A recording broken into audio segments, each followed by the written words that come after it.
May 12, 1864, 4:30 a.m., Spotsylvania Courthouse, Virginia. Through morning fog so thick you can barely see 10 feet, Major General Winfield Scott Hancock stands with his corps commanders, staring at a crude map by lantern light. In 2 hours, 20,000 men of his Second Corps will charge a bulge in the Confederate line called the Mule Shoe salient. Intelligence says it's lightly defended. The attack should break Lee's army in half.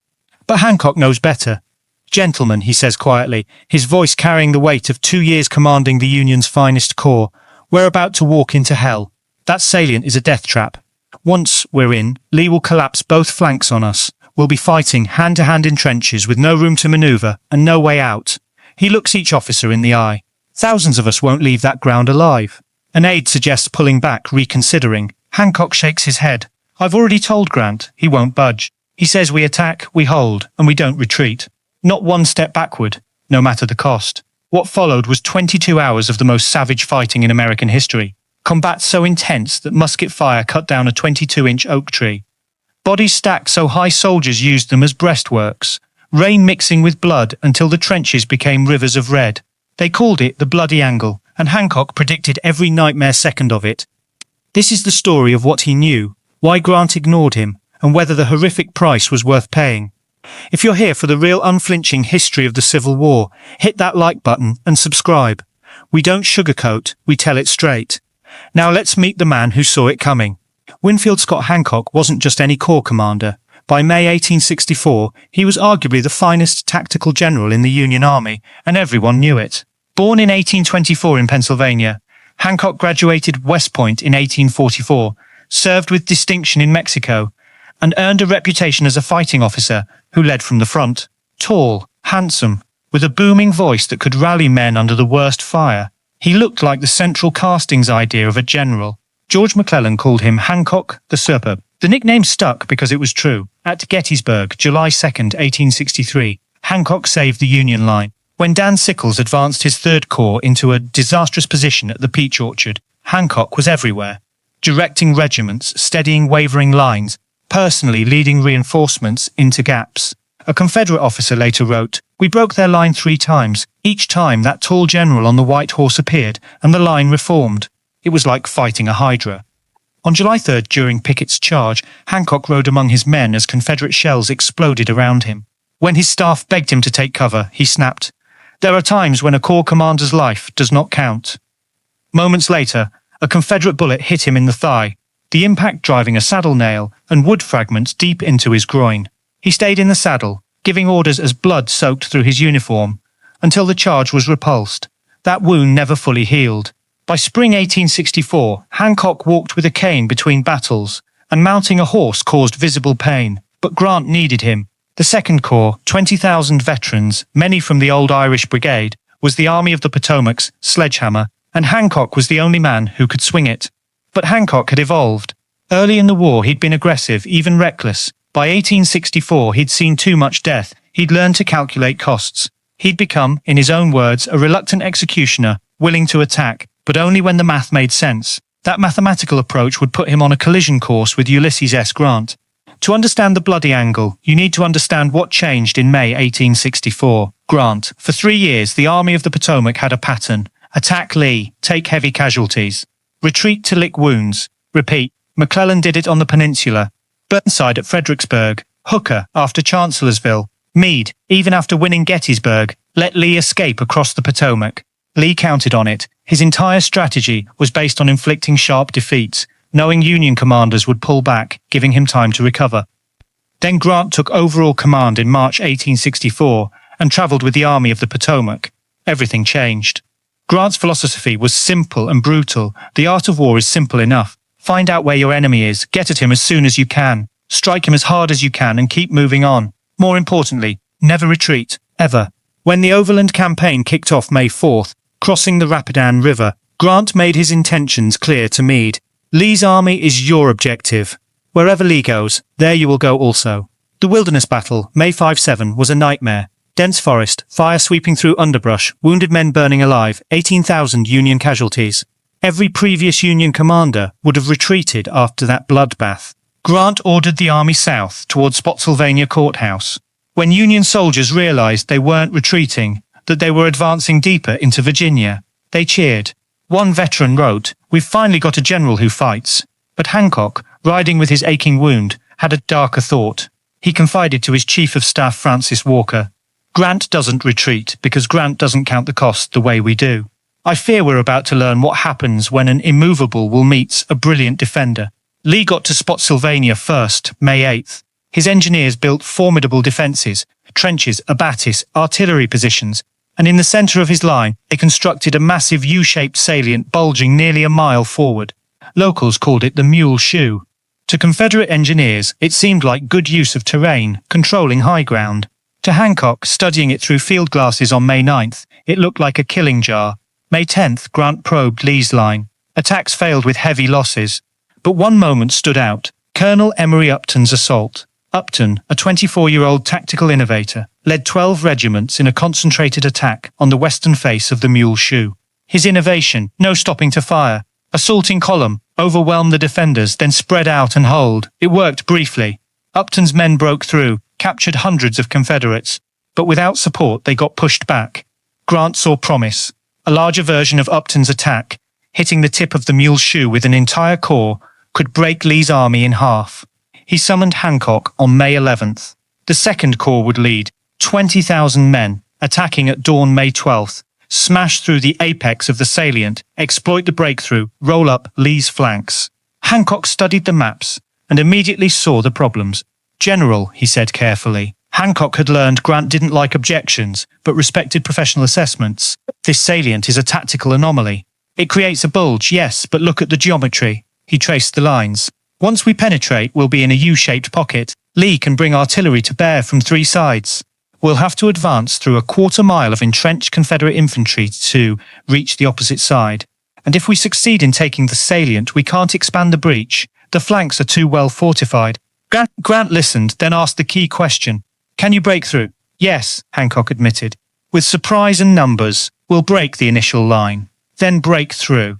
I'll send Burnside and Warren to widen the breach." Hancock pressed, "Sir, once we're inside, we won't be fighting a battle. We'll be fighting in a confined space with nowhere to go. It'll be butchery. Out of it."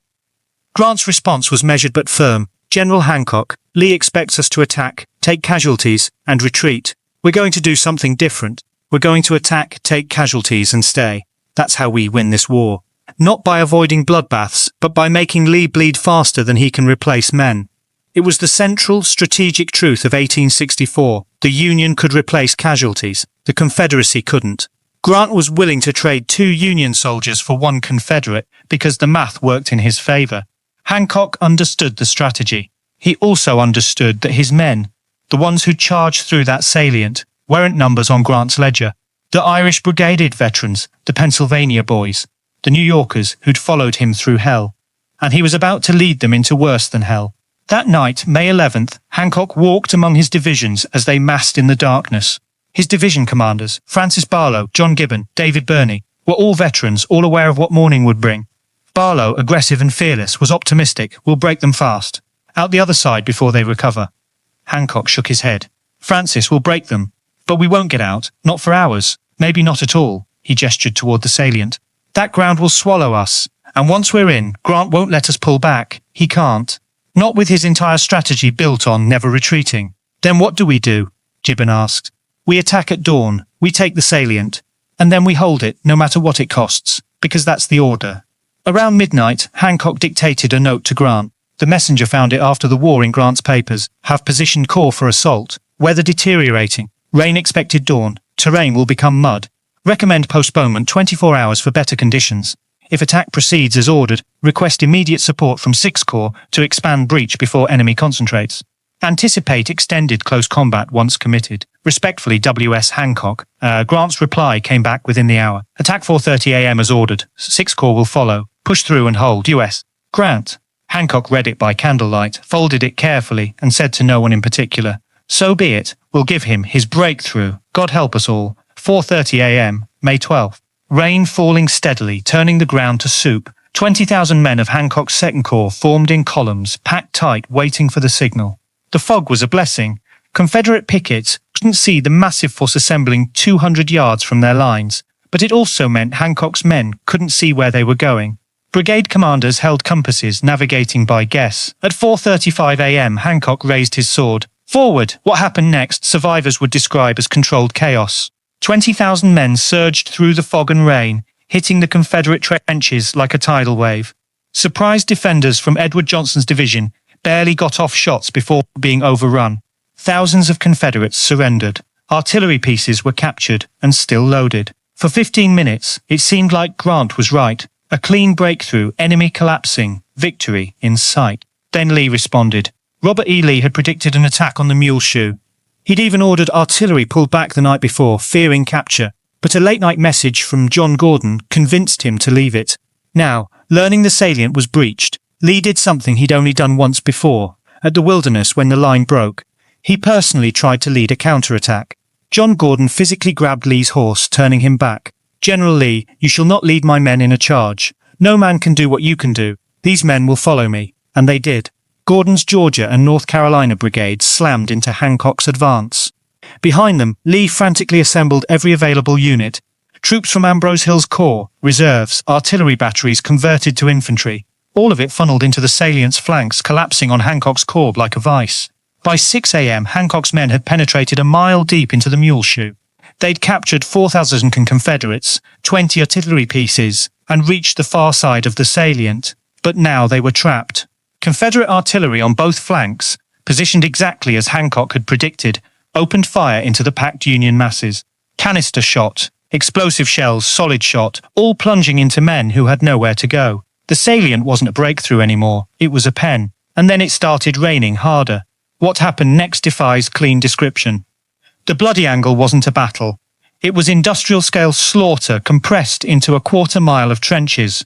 The focal point was a sharp turn in the Confederate breastworks, an angle where John Gordon's men had hastily reformed the line. Hancock's troops, unable to advance further, unable to retreat Grant's order, hold, settled into a face-to-face confrontation across log breastworks.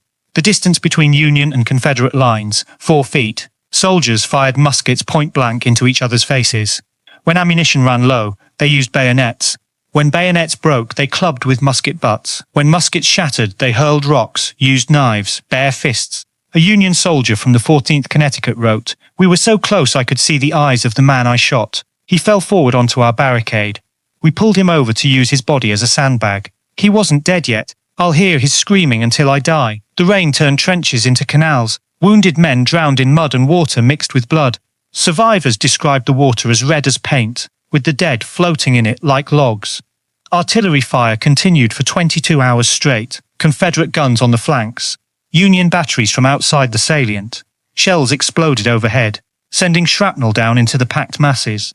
A sergeant from Pennsylvania, you couldn't tell who was alive and who was dead anymore. We were all covered in mud and blood. Men propped up dead bodies to stand behind to give themselves 6 more inches of protection. The most surreal detail, an oak tree 22 inches in diameter, stood near the Confederate line.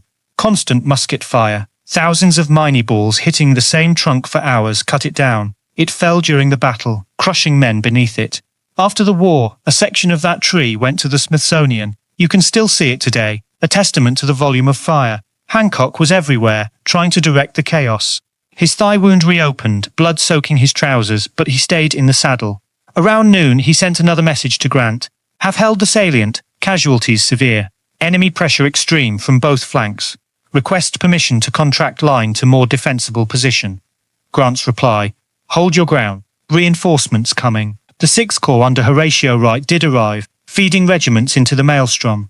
But they didn't expand the breach, they just filled gaps where entire regiments had been annihilated. By nightfall, men had been fighting for 14 hours. No food, no water, no relief. Just killing and dying in the rain. One Union officer, Francis Walker, Hancock's chief of staff, recorded, General Hancock came to me at 8 p.m. He could barely stand. He said, Francis, I've commanded men in a dozen battles. I've never asked them to endure what I'm asking them to endure tonight.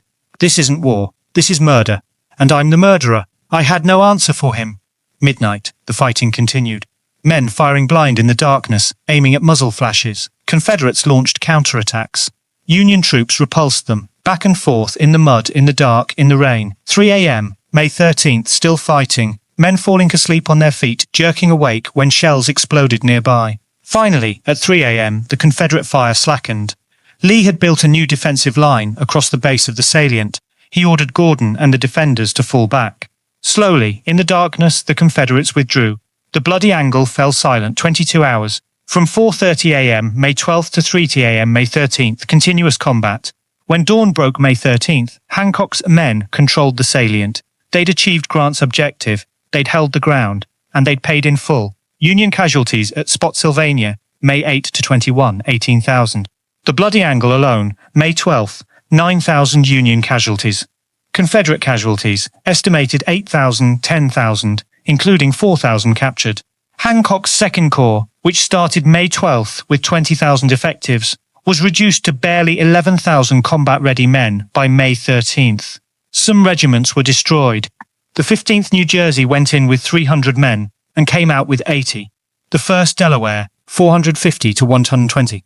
A Confederate officer walking through the bloody angle after the withdrawal reported to Lee, "Sir, I've seen battlefields before. This is different. The dead are stacked 4 deep in places. The wounded who couldn't crawl away drowned in the water. There's a section of trench where you cannot see the ground for bodies. And the smell!" Lee cut him off. "I know, but the war continued. That's what Grant counted on. That's what Hancock feared." May 13th, Grant sent new orders. "Prepare for another assault." Hancock, reading them, reportedly threw the dispatch to the ground. His staff retrieved it. No record exists of what Hancock said at that moment, but his chief of staff wrote, "The general's face showed such anguish that none dared speak." The next assault was scheduled, then postponed, then scheduled again. By May 21st, Grant gave up on Spotsylvania and moved south again, toward the North Anna River, toward Cold Harbor, toward more bloodbaths. But the bloody angle stood as the war's most horrific close-quarters battle.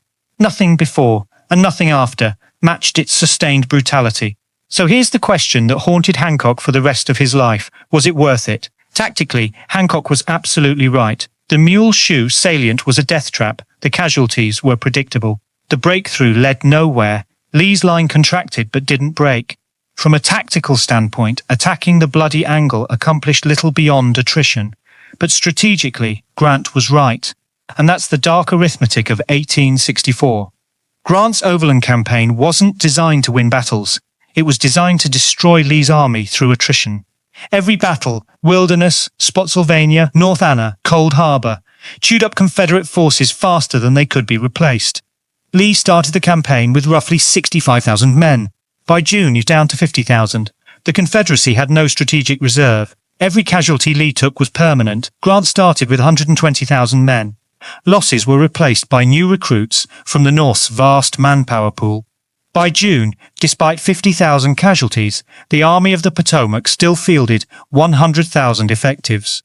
The bloody angle cost Grant 9,000 men, it cost Lee 10,000. But Grant could afford it, Lee couldn't. In his memoirs, Grant addressed Spotsylvania directly. Some called it butchery. I called it a necessity.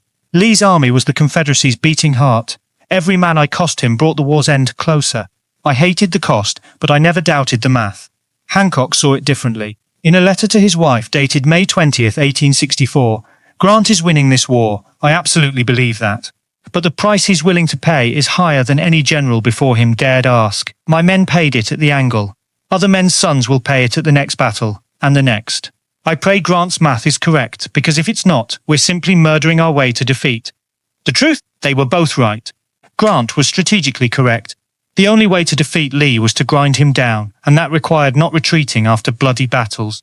Hancock was tactically correct. Specific attacks like the bloody angle resulted in horrific casualties for minimal territorial gain.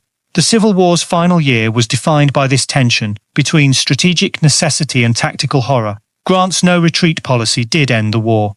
Lee surrendered April 9th, 1865, 11 months after the Overland Campaign began.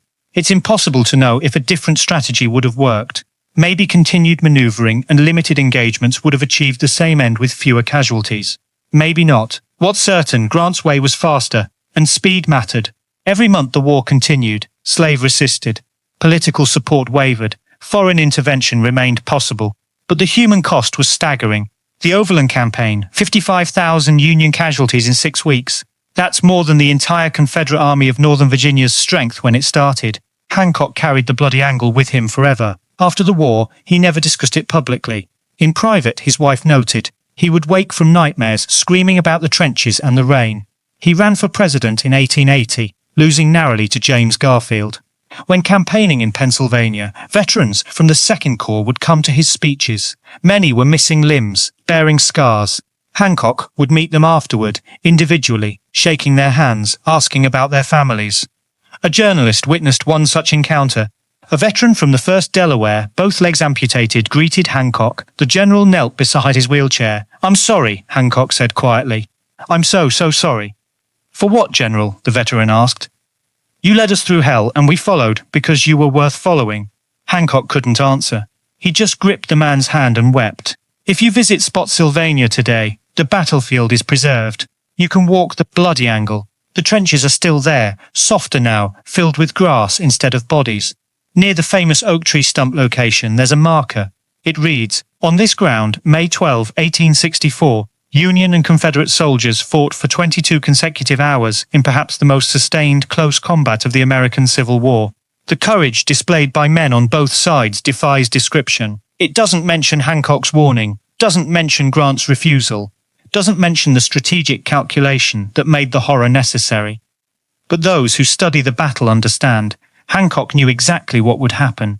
He knew the tactical cost would be horrific, he knew his men would suffer beyond measure, and he attacked anyway because Grant's strategy required it. Was it murder, as Hancock feared, or was it the brutal necessity of ending a war that had already killed 600,000 Americans? The bloody angle doesn't answer that question. It just stands as a testament to the price men pay when strategy demands what tactics deem unthinkable. Hancock knew the cost before the first shot fired. Grant knew the cost and ordered it anyway. And 9,000 Union soldiers paid it in full, fighting for 22 hours in a death trap both generals saw coming. That's the truth. History books soften. The real war was fought by men who understood exactly what they were walking into. And they walked into it anyway.